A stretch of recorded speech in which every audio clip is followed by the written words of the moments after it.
P subshell में। ठीक है, तो इसका मतलब क्या है, पी ब्लॉक एलिमेंट जैसे ही आप लोग सुनते हैं। तो चलिए आज हम टॉपिक स्टार्ट करते हैं। सबसे पहले हम शुरुआत करेंगे ग्रुप 13 एलिमेंट से। किससे स्टार्ट करेंगे?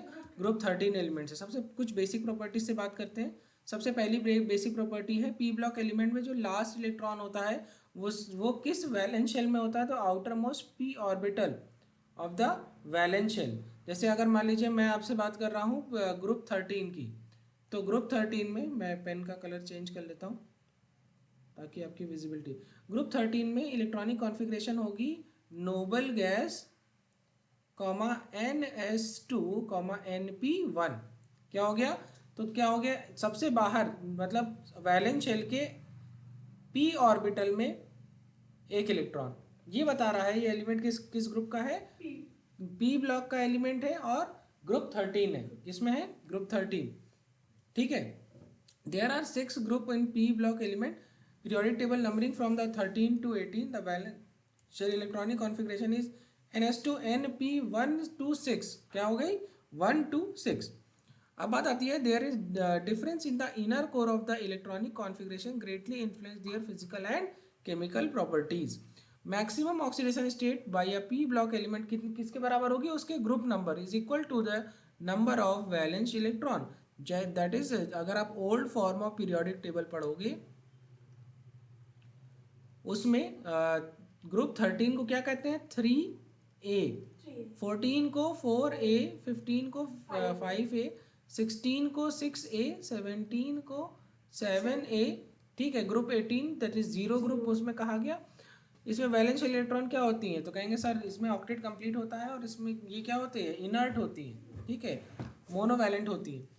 ठीक है, अब यहाँ पर हम बात करते हैं तो इसके वैलेंस शेल में इसका ग्रुप नंबर क्या है? 3, 4, इसकी वैलेंस, इसका 5, इसका 6 और इसका 7। चलो ये रही बेसिक सी बात। अब कुछ एक क्वेश्चन एग्जाम में एक बार आया, वो क्वेश्चन ये था कि P block element contain only 6 group of periodic table. क्यों? क्वेश्चन आया एग्जाम में असर्शन रीजन के फॉर्म में कि P block contains only 6 group of periodic table. तो आंसर क्या होगा इसकी ये असर्शन के फॉर्म में आया तो रीजन निकला बिकॉज, क्योंकि पी ऑर्बिटल में मैक्सिमम कितने इलेक्ट्रॉन जा सकते हैं? 6। तो इसीलिए पी ब्लॉक एलिमेंट मैक्सिमम कितना हो सकता है? 6। लिखो, because P subshell can hold a maximum of 6 electron. ठीक है, चलिए अब हम आगे बढ़ते हैं। यहाँ पे कुछ और बेसिक प्रॉपर्टी है। The oxidation, the number of possible oxidation state increases towards right of the periodic table. मतलब पीरियोडिक टेबल में लेफ्ट से राइट जाएंगे तो ऑक्सीडेशन स्टेट क्या होगा? बढ़ेगा। ठीक है, जैसे ग्रुप 13 का मैक्सिमम +3, +4, +5 और ये +6, यहाँ हो गया +7। ठीक है, जैसे ऑक्सीजन, सल्फर, सिलीनियम, टेलुरियम, तो सल्फर का आपको बहुत अच्छे से याद होगा +6 ऑक्सीडेशन स्टेट होता है। ठीक है, अब आप इधर की बात करेंगे तो फ्लोरीन, क्लोरीन का मैक्सिमम +7 होता है, राइट। जैसे ClO3-।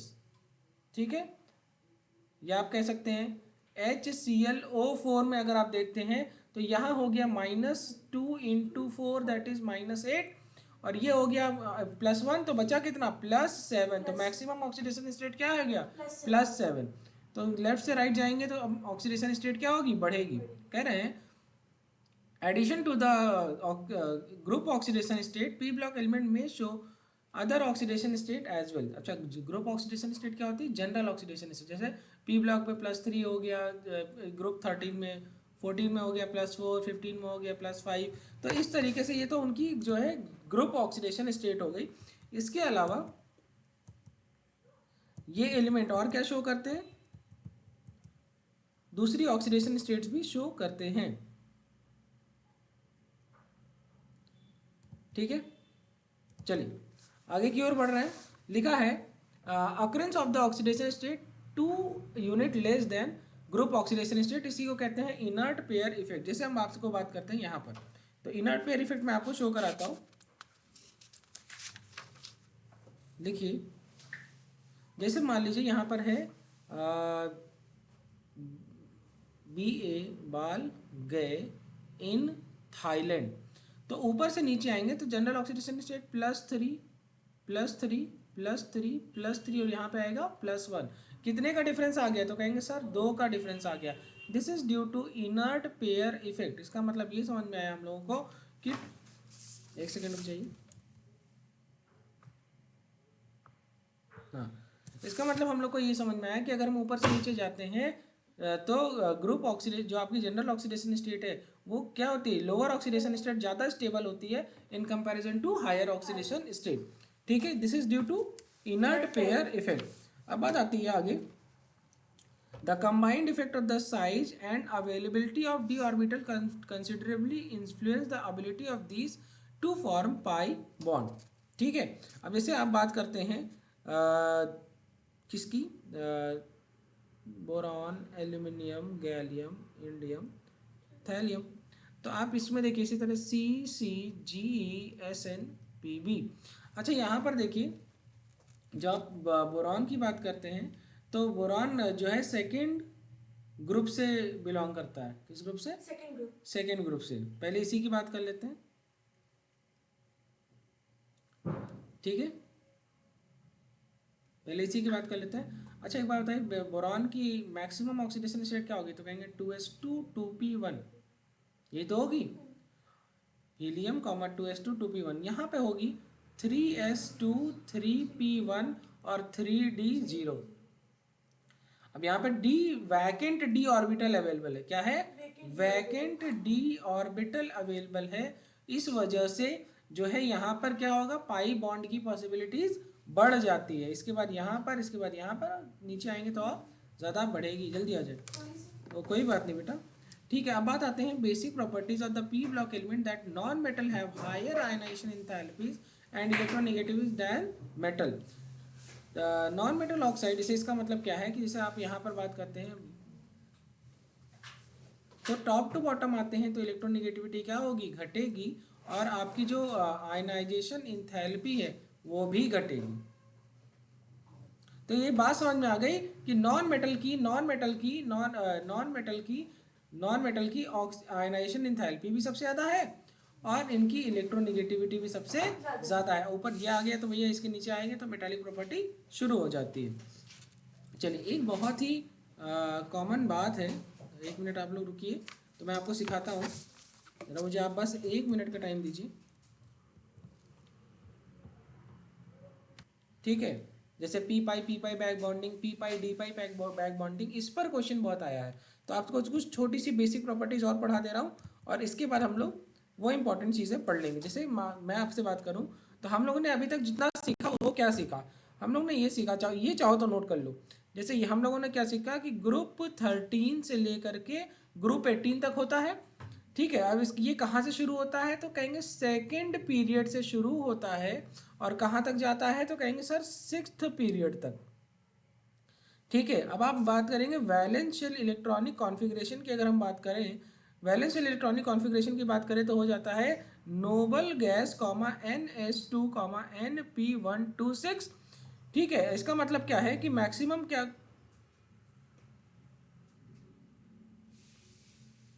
अब ये क्या है, क्या बता रहा है कि इसका जो पीरियड नंबर है वो 2 to 6 है। एन क्या बताता है? एन क्या बताता है? Number of valence shell. ठीक है, अब बात आती है पी ब्लॉक एलिमेंट में कितने कितने एलिमेंट्स होते हैं? कोई बताए मुझे? तो कहेंगे 30 एलिमेंट्स होते हैं। कितने होते हैं? 30 एलिमेंट्स होते हैं। और इसमें हम लोग किसको निकाल देते हैं? तो कहेंगे एक्सक्लूडिंग हीलियम। कितने, किसको एक्सक्लूड करते हैं? हीलियम को एक्सक्लूड कर देते हैं। अब बात आती है इसकी कुछ और जनरल प्रॉपर्टीज की। जैसे पूछा जाता है कि इसमें लिक्विड कितने होते हैं? अक्सर एग्जाम में क्वेश्चन आ चुका है। तो आंसर है गैलियम और ब्रोमीन ही लिक्विड है। एग्जाम में क्वेश्चन आ जाता है गैसेस कितने हैं? तो कहेंगे सर 9 गैसेस है। तो बाकी बची नोबल गैस, उसके बाद फ्लोरीन, क्लोरीन। ठीक है, ये सारी गैसेस, ऑक्सीजन, नाइट्रोजन, ये सारी गैसेस भी आप इंक्लूड करेंगे। इसके बाद इस एग्जाम में एक बार क्वेश्चन आया कि कितने सॉलिड, तो बचे हुए कितने हैं, जितने भी हैं तो वो कितने क्या होंगे, सॉलिड। तो 19 सॉलिड एलिमेंट्स होते हैं। और आगे की बात करेंगे तो इसमें रेडियो एक्टिव कितने होते हैं, तो लिखेंगे 3 रेडियो एक्टिव एलिमेंट्स होते हैं। और नॉर्मल एलिमेंट कितने होते हैं, आउट ऑफ 30 जो आपके 27 एलिमेंट हैं वो कैसे होते हैं, नॉर्मल होते हैं। बात समझ में आ गई, बात समझ में आ गई। चलिए, हो गया नेट बेटा। ये कुछ ये सब बेसिक चीजें आप लोग नोट कर ले।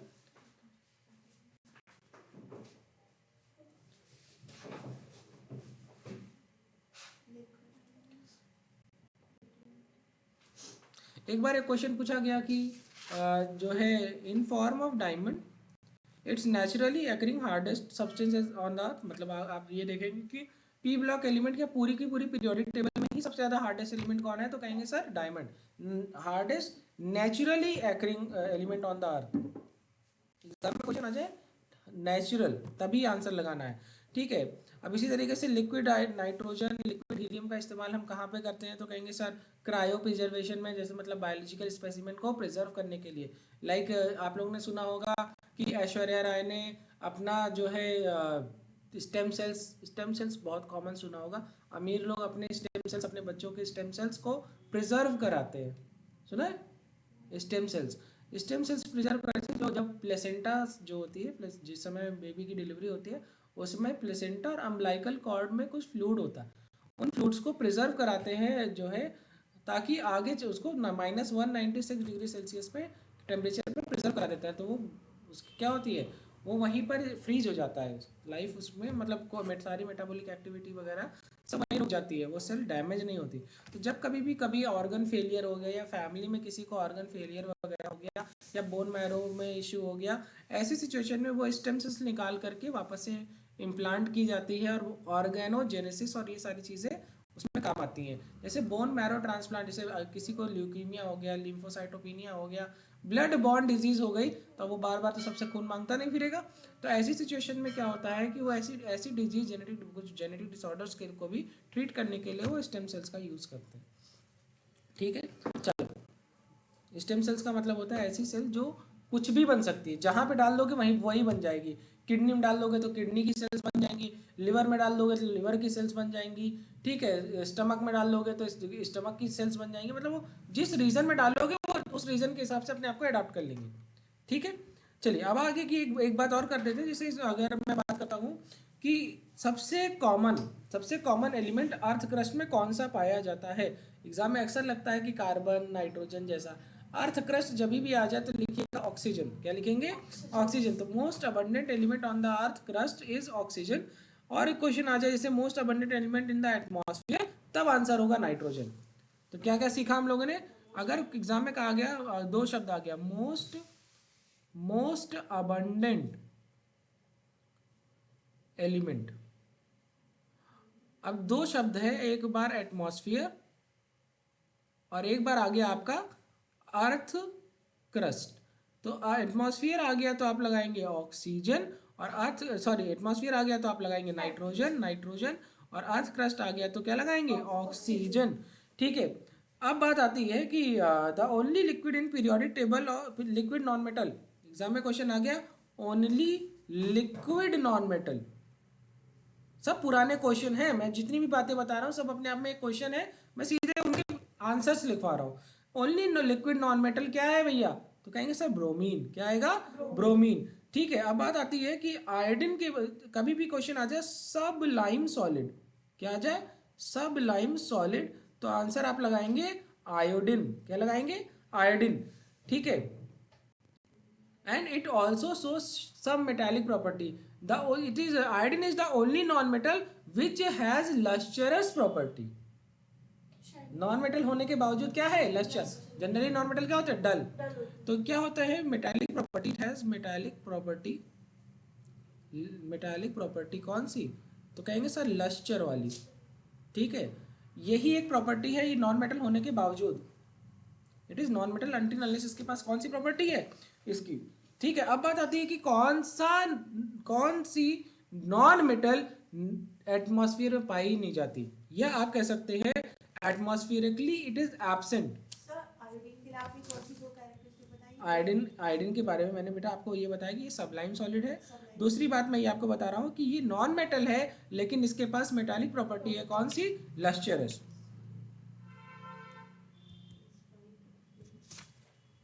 ठीक है, आगे बढ़ जाए, आगे बढ़ जाते हैं। आगे की बात लिखिए, आगे की बात एक पॉइंट और आपके लिए इंपॉर्टेंट है। जैसे radon, it is absent in atmosphere.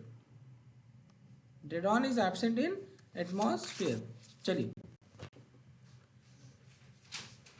इसकी मैक्सिमम ऑक्सीडेशन स्टेट कितनी होगी? तो कहेंगे सर ग्रुप ऑक्सीडेशन स्टेट। तो लिखा है group 13 contains 6 element boron, aluminium, gallium, indium, thallium और ना it and is collectively called as boron family. अब हम ग्रुप 13 की ही सीधे बात करने जा रहे हैं। ठीक है, लिखा हुआ है कि NH has been prepared in a small amount and its half life of the most stable isotope is 20 seconds. Due to the reason the chemistry has not been established yet. Aluminum is the most abundant metal and the third most abundant element on the earth crust after oxygen and silicon. Electronic configuration आप देखेंगे तो group 13 की क्या होगी? NH2NP1। ठीक है, तो इधर आते हैं, नेक्स्ट बात आते हैं फिजिकल प्रॉपर्टीज में बात करते हैं एटॉमिक रेडियाई की। तो increases on moving down the group from boron to tellurium. However the atomic radius of the gallium is less than of aluminium. The presence of additional 10d electron after only poor screening effect of outermost electron from the increased nuclear charge in the gallium। इसकी वजह से जो है किसका size जो है बड़ा हो जाता है? एल्यूमिनियम का और गैलियम का छोटा हो जाता है। अब बात आती है कुछ फिजिकल प्रॉपर्टीज की। तो आयनाइजेशन एंथैल्पी की जो हम बात करें तो it follows the trend given below, that is मैं याद करने के लिए हमेशा बोलता हूँ। अच्छा, जब लोग ड्रिंक कर लेते हैं तो जो बॉटल है वो कैसे ड्रिंक करते हैं? तो लिखेंगे बॉटल गाल में, दैट इज बोरॉन। ठीक है, थैलियम और गाल इज गैलियम, एल्यूमिनियम और में मतलब इनको क्या बोलते हैं हिंदी में? तो दैट इज बोतल गाल में। ठीक है,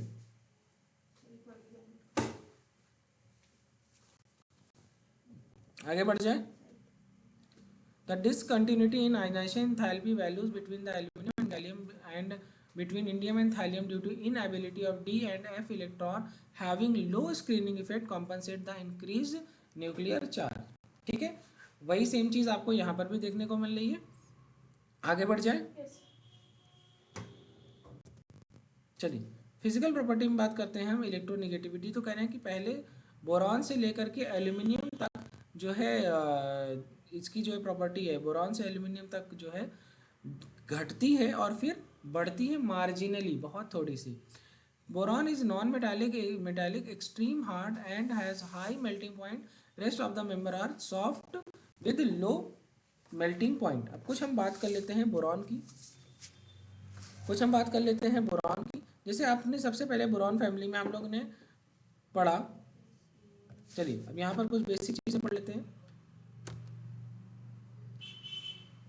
बोरॉन फैमिली की कुछ बेसिक प्रॉपर्टी है। फिजिकल प्रॉपर्टी में आती है density of element increases down the group from boron to thallium. Chemical properties में बात करते हैं oxidation state. Inert pair effect की वजह से जो है ऑक्सीडेशन स्टेट क्या होता है?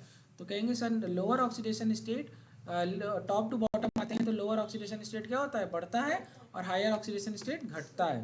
ठीक है, चलिए, ये कुछ फिजिकल प्रॉपर्टीज है। तो यहाँ पर देखिए एटॉमिक नंबर जो है टॉप टू बॉटम बढ़ रहा है।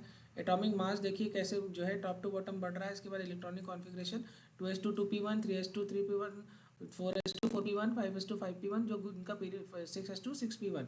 एटॉमिक रेडियस देखिए ऊपर से नीचे जा रहे हैं, तो यहाँ पर एक्सेप्शन है। बाकी ट्रेंड आपका मतलब इसका मतलब थैलियम, उसके बाद आपका इंडियम और इसका एल्यूमिनियम और इसके बाद गैलियम, और तो क्या हो गया? ये होगी आपकी एटॉमिक रेडियस का ट्रेंड। अब बात आती है आयनिक रेडियस का, सेम ट्रेंड होता है। इसके बाद हम बात करेंगे किसकी, आयनाइजेशन एंथैल्पी। तो देखिए आयनाइजेशन एंथैल्पी क्या हो रही है, सबसे ज़्यादा है आपके बोरॉन की, फिर है आपकी थैलियम की, और इसके बाद आता है आपका गैलियम, फिर आता है आपका एल्यूमिनियम, और फिर आता है आपका इंडियम। बात समझ में आ गई, फर्स्ट आयनाइजेशन एंथैल्पी। सेकेंड और थर्ड आप लोग देख लीजिएगा। अब यहाँ पर कुछ केमिकल प्रॉपर्टीज़ की हम बात कर लेते हैं, उसके बाद तुरंत हम लोग क्वेश्चन सीरीज पे आ जाएंगे। ठीक है,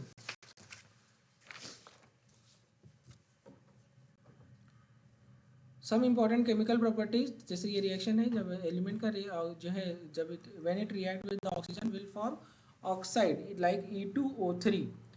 ठीक है, for thallium, like thallium when react with oxygen will form Tl2O। क्यों?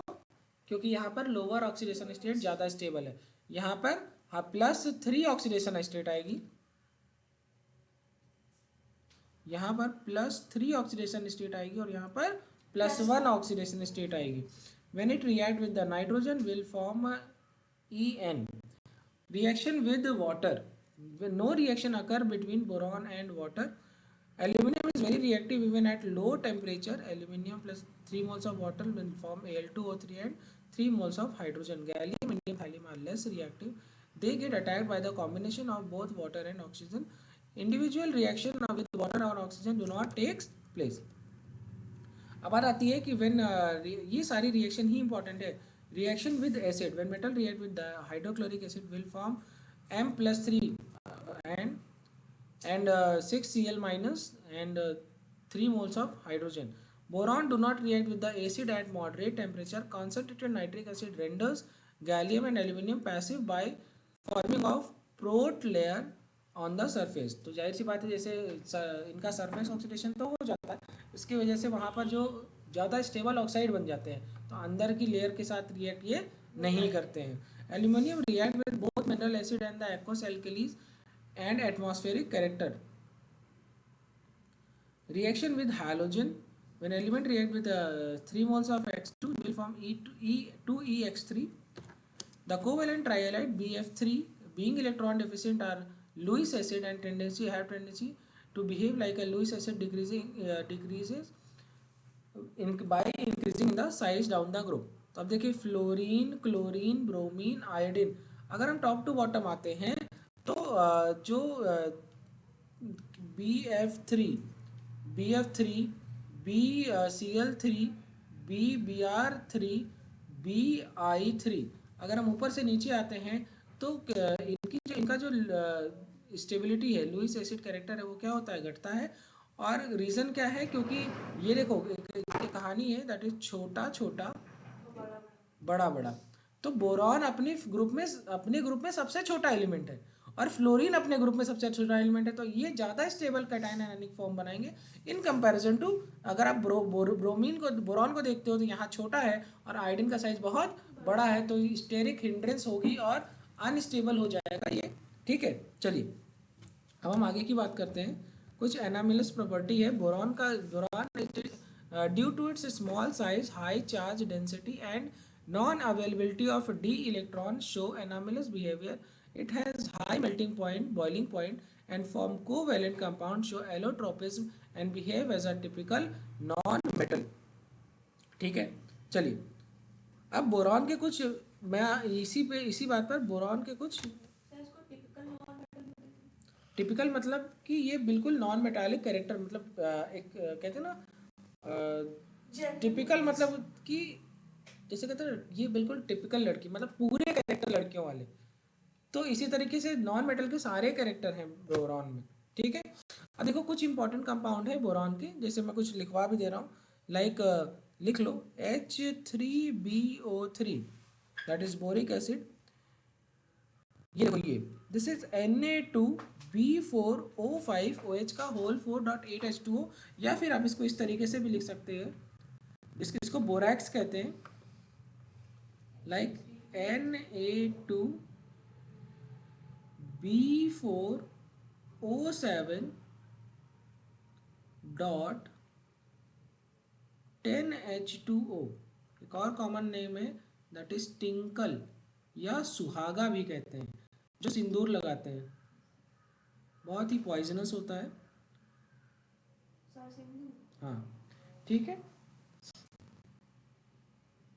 इसी तरीके से इसके कुछ और कंपाउंड है like Na2B4O7.4H2O and it is kernite. Commonly हम क्या कहते हैं, कैरनाइट कहते हैं।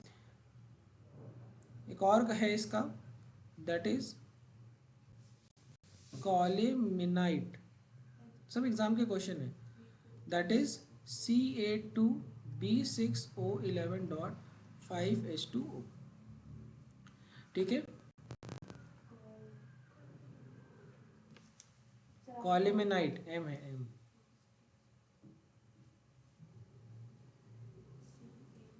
मैं यहाँ बना दे रहा हूँ, कॉलेमिनाइट दैट इज Ca2B6O11.5H2O। क्या टाइम हो रहा है?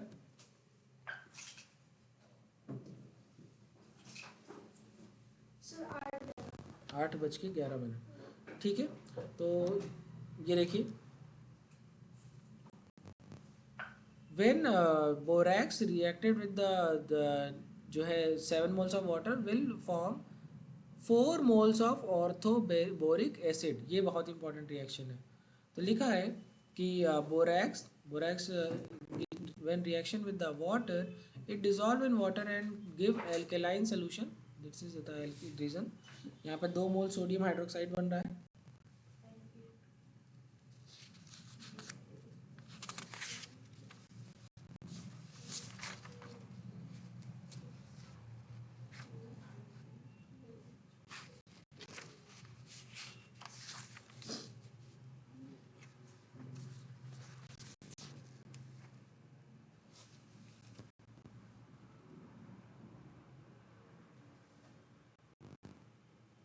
तो एग्जाम में क्वेश्चन आया एक बार कि aqueous solution of borax in nature. तो कैसा नेचर होता है बताओ? Aqueous solution of borax is alkaline. कैसा नेचर हो गया? एल्केलाइन नेचर हो गया। ठीक है, फाइंड आउट द।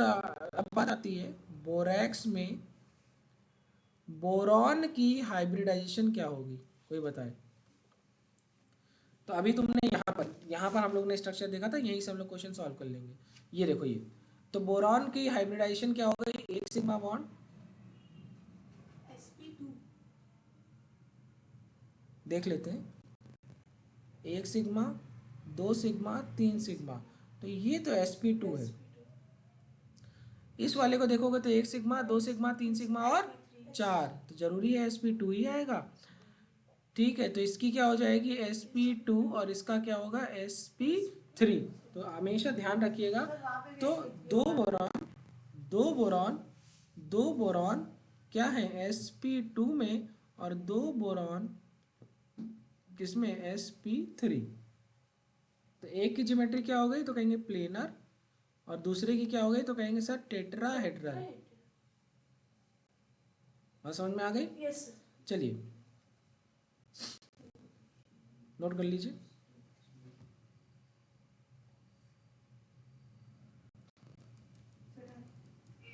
ठीक है, यस सर। चलिए और सर एक बार वो रिएक्शन गैरी जो और लिख लूँ। अरे मैं पूरी पीपीटी आपको दे दूंगा, बस आपको यही पढ़ना है और कुछ पढ़ने की ज़रूरत ही नहीं है। चलें आगे बढ़ें। Yes sir. यहाँ पे एक बात लिखी हुई है, बोरैक्स बीड टेस्ट। क्या लिखा हुआ है? Borax bead test. चलिए हम लोग कर लेते हैं इसको। ठीक है, तो आपको कुछ बात जाननी चाहिए। जो आपका बोरैक्स होता है, ठीक है, ये क्या है? तो कहेंगे sir it is a white crystalline solid. White crystalline solid. ठीक है, and it is insoluble in cold water. ठीक है, and Fairlie soluble in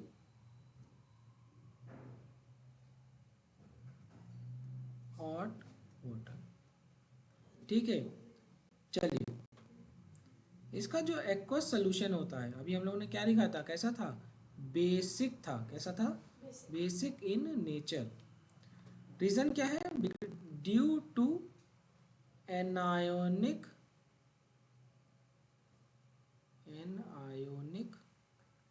hydrolysis. ठीक है, चलिए अब यहीं से यहीं पे हम पढ़ने जा रहे हैं इसकी हीटिंग इफेक्ट।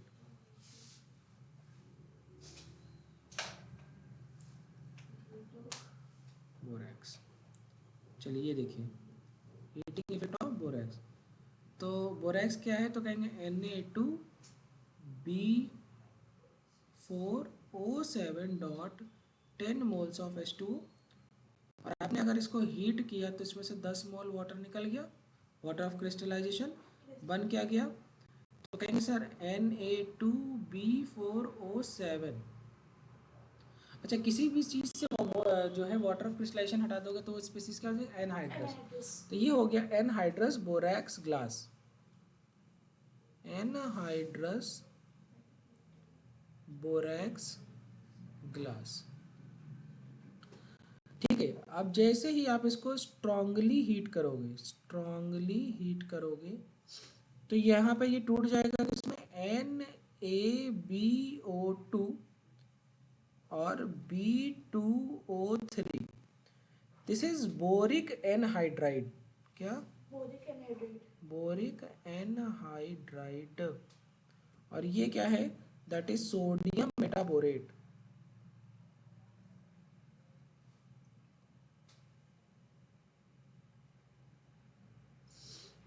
सोडियम मेटाबोरेट, इन दोनों को कलेक्टिवली क्या कहते हैं, वही इसका नाम है, दिस इज बोरैक्स बीड। क्या कहते हैं, बोरैक्स बीड। कलेक्टिवली इनको हम क्या कहते हैं, बोरैक्स बीड। ठीक है, चलो एक और बहुत अच्छा सा कंपाउंड है, ठीक है, नोट कर लीजिए।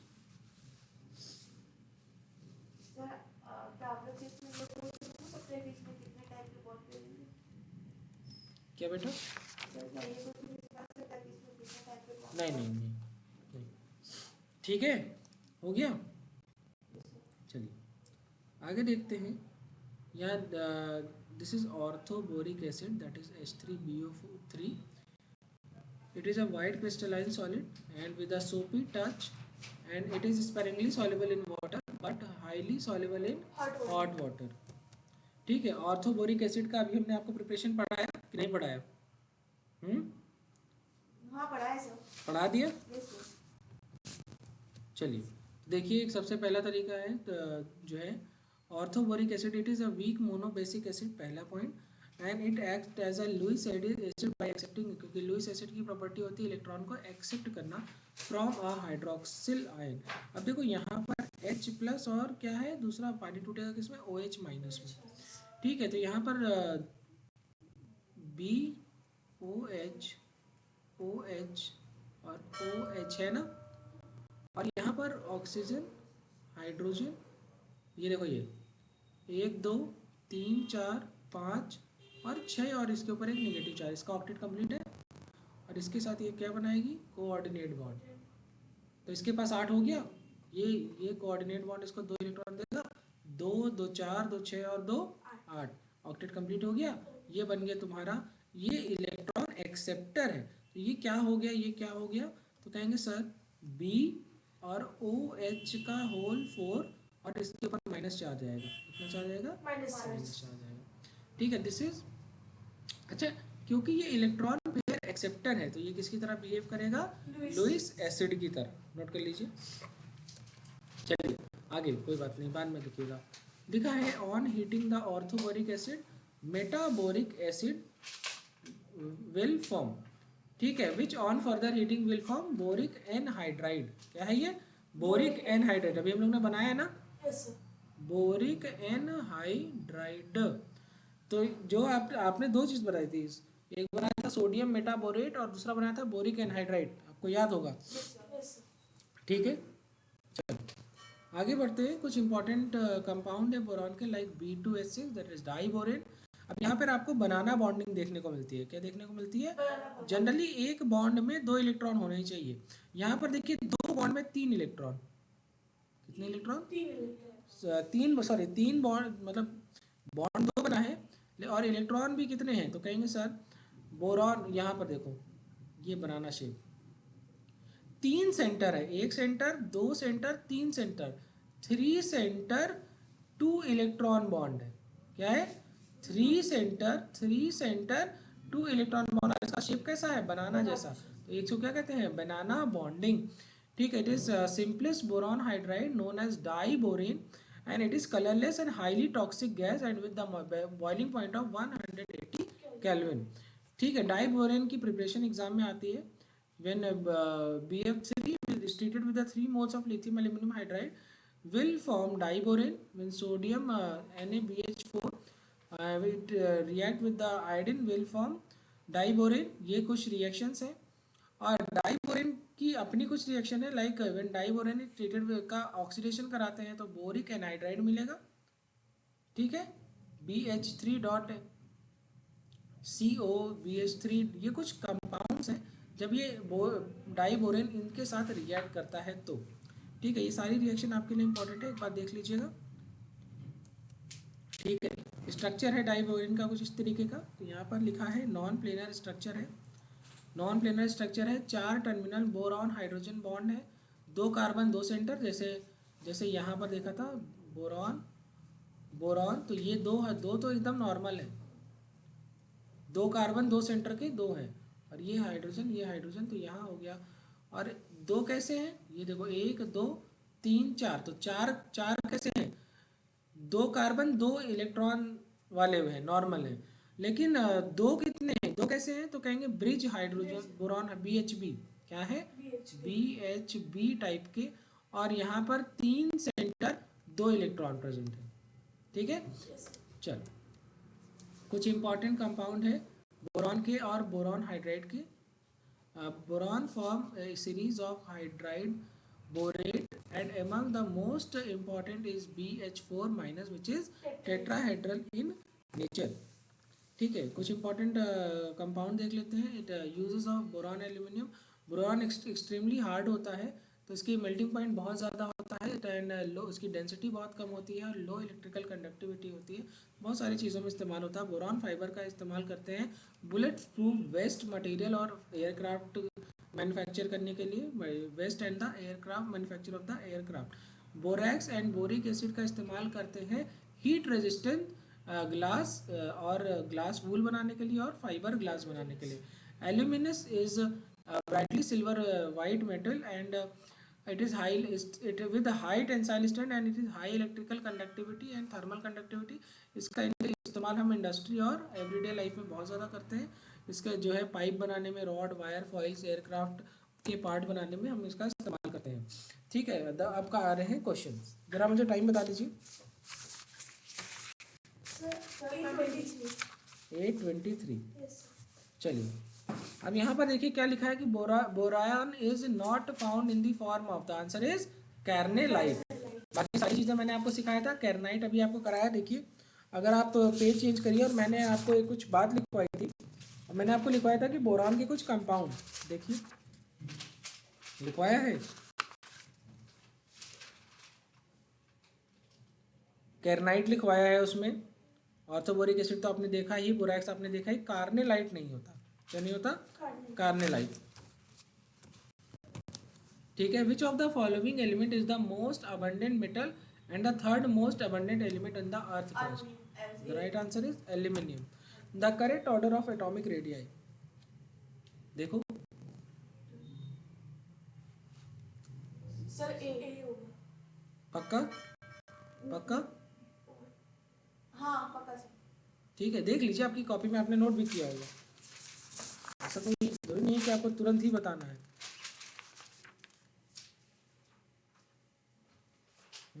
यस सर ए।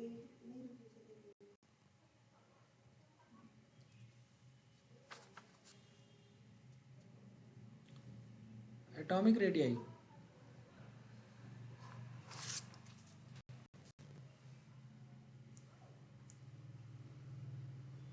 हाँ, सबसे ज़्यादा किसका होगा? टेल्यूरियम का। फिर होगा किसका? तो कहेंगे सर इंडियम का। फिर होगा किसका? तो अब आपकी, क्योंकि यहाँ पर आंसर नहीं दिया है, देखो दिया तो है। फिर होगा आपका गैलियम का, फिर एल्यूमिनियम का, और फिर नहीं, एल्यूमिनियम का ज़्यादा होगा, और फिर गैलियम का होगा, फिर बोरॉन का होगा। ये वाला answer last option is correct, ये तो होगा।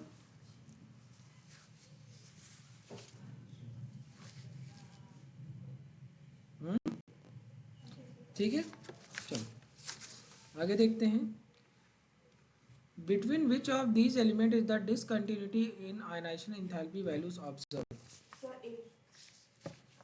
क्या क्या आंसर है? Aluminium and gallium. चलिए देख लेते हैं।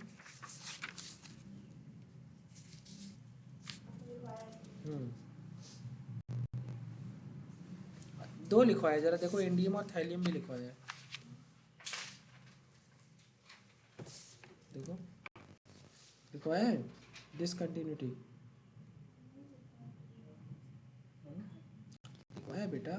एल्यूमिनियम गैलियम लिखवाया है, इंडियम थैलियम लिखवाया, दिखवा दूँ? हम लोग नोट नहीं कर पा रहे। हाँ लेकिन पढ़ा था, पढ़ा एल्यूमिनियम और गैलियम पढ़ा था। दिखाता हूँ।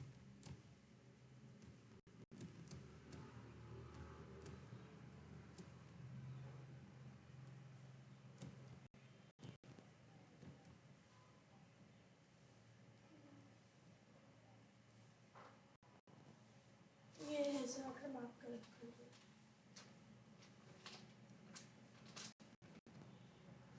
है। ठीक है, ये दो हैं। कौन कौन सा? एल्यूमिनियम और गैलियम। यहाँ पर रीजन क्या था? 3D कॉन्ट्रैक्शन, और यहाँ पर दूसरे साइड में क्या था? Poor screening effect. ठीक है, तो आंसर क्या होगा? ऑप्शन और क्या?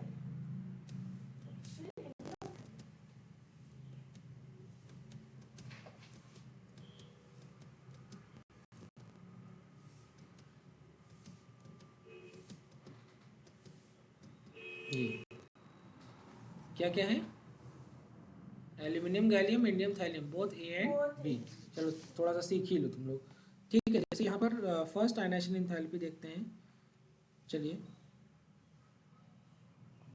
कहाँ से सिखा दे, तुमको पूरा सिखा दें? ये क्वेश्चन बहुत ज़्यादा आता है। लिखो आयनाइजेशन एंथैल्पी।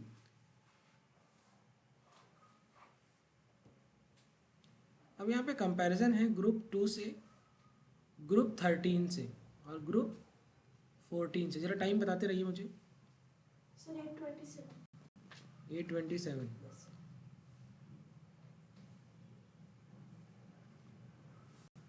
चलो ये नेक्स्ट क्लास में इसको करेंगे, ठीक है, क्योंकि टॉपिक रह जाएगा। बहुत आसान है, दो चीज़ें आपको सिखा दी, क्योंकि एग्जाम में बहुत ज़्यादा आयनाइजेशन एंथैल्पी और इलेक्ट्रोनेगेटिविटी में क्वेश्चन पूछा गया है। अब आपको सिर्फ क्वेश्चन प्रैक्टिस करनी है, क्योंकि बाकी सारी चीज़ें तो मैंने आपको कवर करा दी।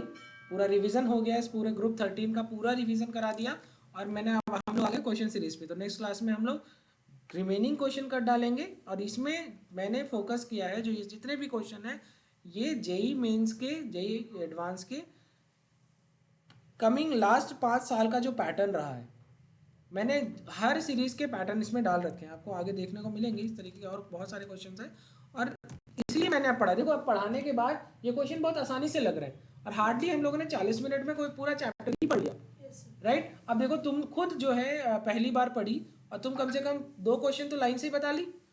तो बात ये होती है कि कभी भी क्वेश्चन करने से पहले 30-40 मिनट का पेशेंस आपको रखना पड़ेगा, जिसमें हम क्वेश्चन के एक बार पूरे पूरे चैप्टर को रिवाइज करा दें। अब देखो हमने पूरा चैप्टर रिवाइज कर दिया, अब आगे के क्वेश्चन सिर्फ हमको लगाने हैं, ठीक है। नेक्स्ट क्लास में इसी से हम लोग स्टार्ट करेंगे। चलिए, थैंक यू, ठीक है। कल फिर मिलेंगे कितने बजे? 7:30। आप लोग कहोगे तो मैं 10-5 मिनट और पहले आ जाऊंगा। आप चाहोगे तो कि सर क्लास और लंबी हो तो मैं 7 बजे से स्टार्ट करा दूंगा। तो हम लोग 7 से लेकर के 8:30 तक हम लोग पढ़ेंगे। मतलब मुझे कोई दिक्कत नहीं है, मैं आपके लिए जग रहा। मतलब आप अगर चाहोगे कि सर सेशन थोड़ा और एक्सटेंड हो, तो मैं उसको और एक्सटेंड करने के लिए और बिफोर कर सकता हूँ, ऐसा कुछ नहीं है। मेरे लिए आप ही सब कुछ हो, ठीक है। चलिए, थैंक यू। हाँ बेटा शेयर पीपीटी शेयर कर देंगे। सो गए थे क्या तुम? चलिए थैंक यू।